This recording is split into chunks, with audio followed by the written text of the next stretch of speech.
Okay, here we go. Terror at Bottle Creek, Chapter 12. After I helped Lisa tie mantles onto the propane lanterns, I walked down to the houseboat to see what Dad was doing. The river was already rising steadily under the rain, but there was still no current.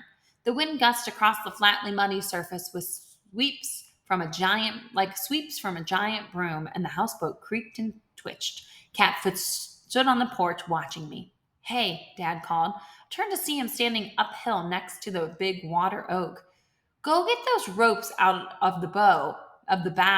We're going to tie off to these trees up here.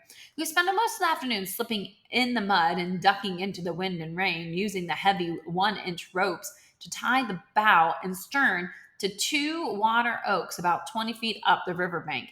Then we adjusted the spuds, 10 foot 10-foot lengths of 3-inch galvanized pipe running through iron collars at the four corners of the boat.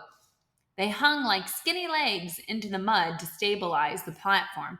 We clamped them off at 3 feet to allow the boat to swing in closer to the bank. When Dad was satisfied we'd done all we could with the houseboat, he helped me load our small electric generator into the back of the truck.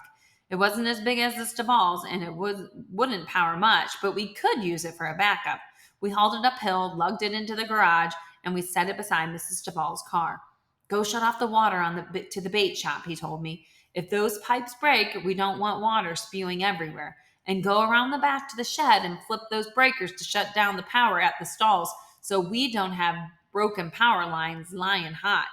I nodded that I understood. Then Lisa appeared at the garage door in her raincoat looking bored. Need some more help? She asked.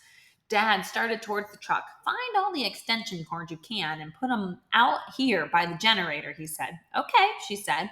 Dad slammed his door against the rain and scratched out into the gravel. I started into the storm again. I gotta go back there, I said over my shoulder. We're almost done. Get Catfish, she called to me. I waved to her that I'd heard. What little daylight we had left was fading. I shut off the water and electricity and then went back down to the houseboat to help Dad load the food from the refrigerator and whatever else was left. We made our final haul uphill, unloading it and returning once more to make a last pass through the boat.